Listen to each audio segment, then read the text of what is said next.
Selamat pagi, salam sejahtera buat Bapak Ibu Saudara sekalian dimanapun berada hari ini. Kita bersyukur pagi ini Tuhan berikan kita kesempatan untuk bersama-sama merenungkan bagian firman Tuhan. Mari Bapak Ibu Saudara sekalian kita arahkan hati kita dan pikiran kita, mari kita berdoa. Kami bersyukur kepada Engkau karena di pagi hari ini di dalam kasih karunia Tuhan, kami boleh diberikan kesempatan untuk menikmati hari yang baru, bahkan kesempatan untuk kami boleh belajar firman Tuhan. Tolong kami ya Tuhan, mampukan kami, supaya kebenaran firman-Mu yang akan sama-sama kami renungkan, boleh menguatkan, boleh meneguhkan, dan boleh terus memimpin kami hidup sebagai anak-anak-Mu ya Tuhan. Di dalam nama Tuhan Yesus kami sudah berdoa. Amin. Bapak Ibu Saudara sekalian, pagi hari ini kita akan bersama-sama merenungkan bagian kebenaran firman Tuhan dari Hakim-Hakim pasal yang ke-15 ayat 1 sampai ayatnya yang ke-20. Hakim-Hakim pasal yang ke-15 ayat 1 sampai ayatnya yang ke-20. Bapak Ibu Saudara bisa membaca bagian ini di rumah. Bapak Ibu Saudara yang terkasih di dalam Tuhan, beberapa hari ini kita mendengar bahwa korban akibat COVID-19 semakin meningkat di Indonesia. Bukan hanya di Jakarta tetapi juga di Sumatera Selatan, khususnya di Palembang.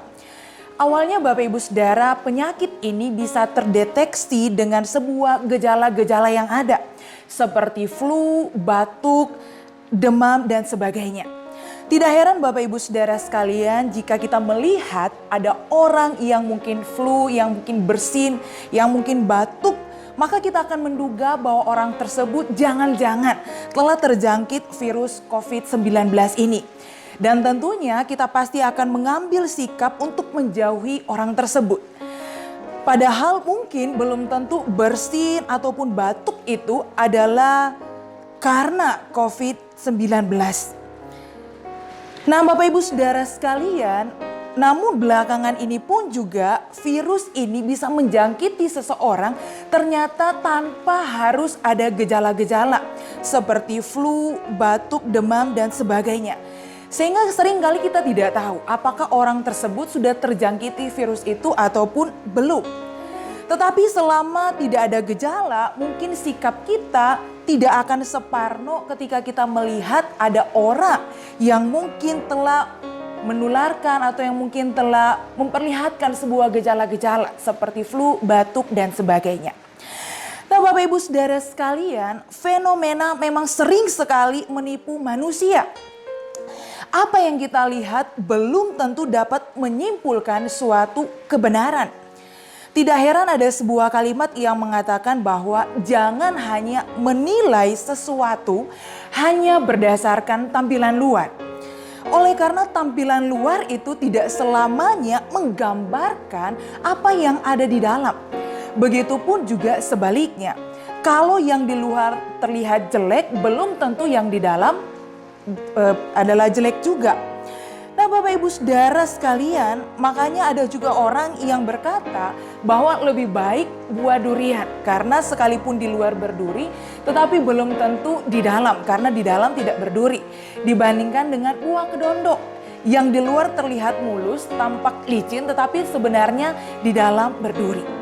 Nah Bapak Ibu Saudara sekalian, tidak heran manusia itu cepat sekali untuk menyimpulkan sesuatu hanya berdasarkan apa yang dilihat di depan mata. Sehingga banyak orang yang dapat langsung menghakimi orang lain karena apa yang dilihat, tanpa mencari tahu suatu kebenaran apa yang sebenarnya terjadi. Demikian juga dengan situasi dan kondisi yang terjadi akibat COVID-19 ini. Tidak sedikit mungkin orang yang akan bertanya, di manakah Tuhan?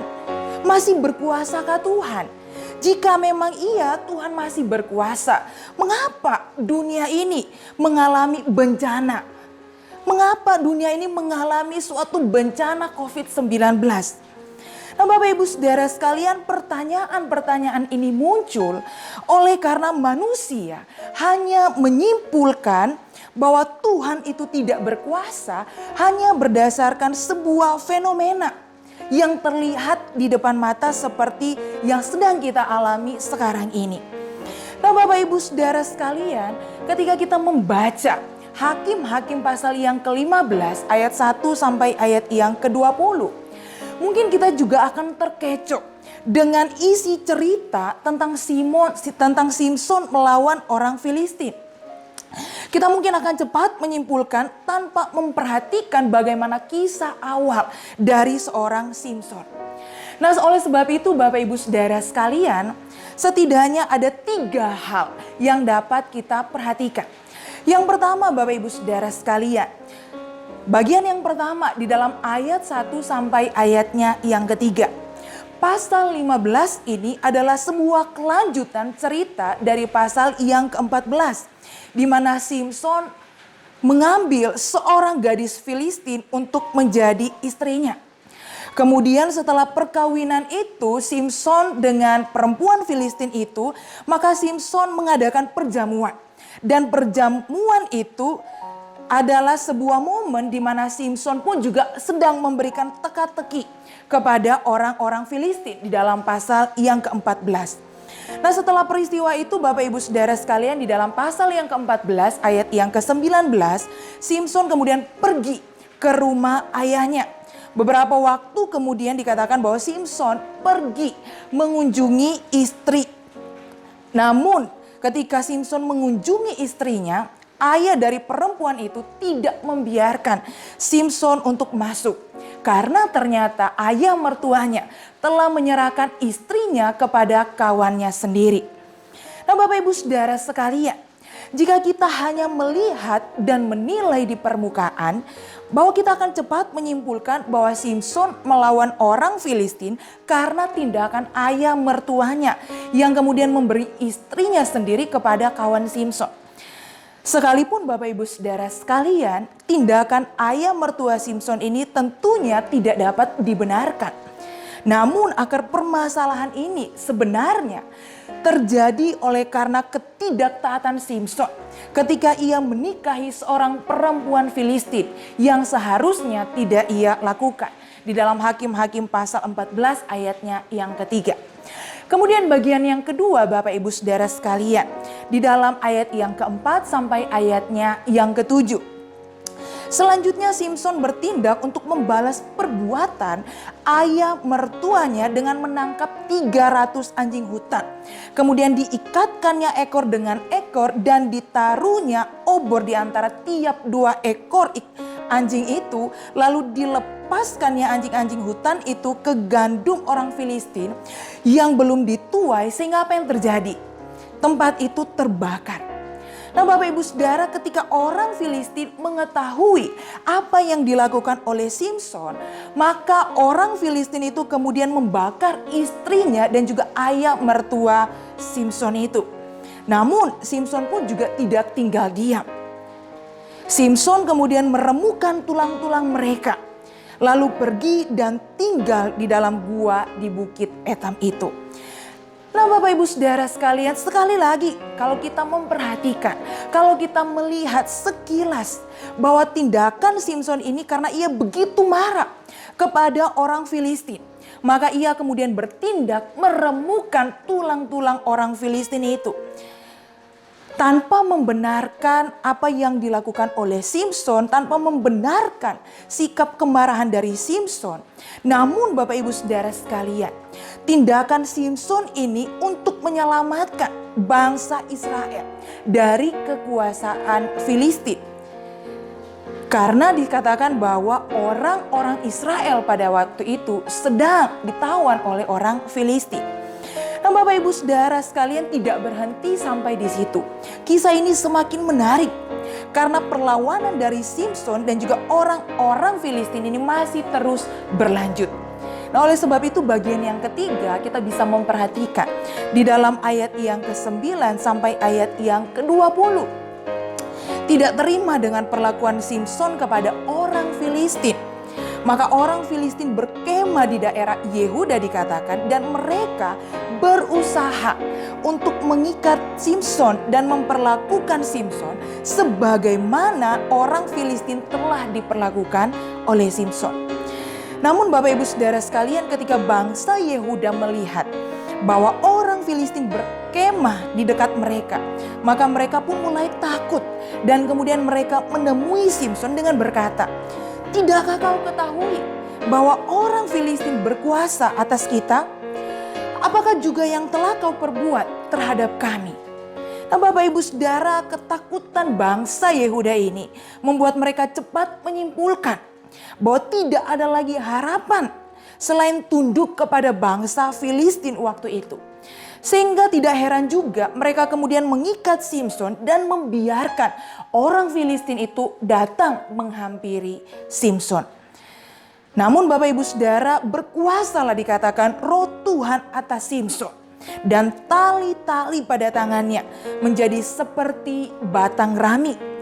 Tuhan memberikan kemenangan kepada Simson dalam melawan orang Filistin. Nah, Bapak Ibu Saudara yang terkasih di dalam Tuhan, jika kita menyimpulkan apa yang terjadi di dalam Kisah Hakim-Hakim pasal yang ke-15 hanya berdasarkan apa yang kita lihat di permukaan, maka kita tidak akan bisa memahami maksud Allah di dalam keseluruhan kisah dari seorang Simson. Tanpa mengabaikan konsekuensi dari tindakan Simson di awal yang tidak taat kepada Allah karena menikahi perempuan Filistin. Namun kita menyaksikan di sana bahwa semua peristiwa ini sesungguhnya merupakan bagian dari rancangan Allah kepada umatnya. Karena pada masa itu orang Filistin menguasai orang Israel. Maka dikatakan Allah memakai Simson untuk melawan orang Filistin. Bapak Ibu Saudara yang terkasih di dalam Tuhan, fenomena yang kita lihat tidak dapat dijadikan sebagai sebuah standar kebenaran. Oleh sebab itu jangan cepat mengambil sebuah kesimpulan hanya berdasarkan apa yang kita lihat. Segala sesuatu itu perlu diuji terlebih dahulu. Oleh sebab itu pentingnya belajar untuk menyimpulkan sesuatu bukan hanya melihat satu bagian saja. Tetapi harus melihat secara menyeluruh dari berbagai aspek yang ada. Bapak Ibu Saudara yang terkasih di dalam Tuhan, demikian pun dalam kita menjalani kehidupan kita. Hidup yang kita jalani memang tidak selamanya mudah. Terkadang Tuhan mengizinkan hal buruk dalam pandangan kita itu terjadi. Namun jangan cepat-cepat menghakimi ataupun memprotes bahwa Tuhan tidak mengasihi kita. Bahwa Tuhan membiarkan kita mengalami hal yang buruk. Hal yang buruk yang Tuhan izinkan terjadi, Bapak Ibu Saudara, justru merupakan cara Tuhan untuk membentuk kita menjadi pribadi yang kuat, membentuk kita supaya kita selalu bersandar kepada Tuhan.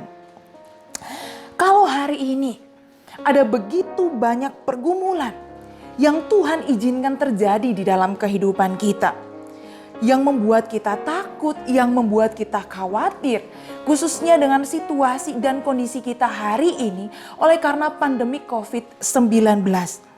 Bapak Ibu Saudara, jangan cepat menyimpulkan bahwa Tuhan itu tidak maha kuasa, bahwa Tuhan itu tidak baik, bahwa Tuhan itu tidak mengasihi kita dan sebagainya. Tetapi tetap berserah kepada Tuhan, tetap berserah kepada Dia sepenuhnya dengan iman. Bahwa Tuhan tidak pernah meninggalkan kita melewati hari demi hari sendirian. Dia selalu bersama-sama dengan kita. Jadi Bapak Ibu Saudara sekalian, apa yang tampaknya buruk belum tentu berakhir dengan buruk. Sehingga itu semua membuat kita untuk selalu percaya dan beriman akan setiap rancangan Tuhan di dalam hidup kita. Sebaliknya, apa yang tampaknya baik belum tentu juga akan berakhir dengan baik. Tetapi itu semua juga membuat kita untuk tidak angkuh, tetapi selalu bergantung dan bersandar kepada Tuhan senantiasa. Apakah buruk ataupun baik yang kita alami, ingatlah bahwa Tuhan tidak pernah membiarkan kita. Mari kita berdoa. Biarlah firman-Mu ya Tuhan boleh selalu mengingatkan kami bahwa setiap apapun yang Tuhan izinkan terjadi di dalam kehidupan kami, Tuhan tahu segala yang terbaik. Dan segala apapun yang Tuhan izinkan terjadi di dalam hidup kami, baik buruk ataupun baik, kami percaya bahwa Tuhan menyediakan sesuatu yang terbaik di dalam kehidupan kami. Mampukan kami untuk selalu berserah kepada Tuhan. Mampukan kami untuk selalu bersandar sepenuhnya hanya kepada Tuhan. Di dalam nama Tuhan Yesus kami berdoa. Amin.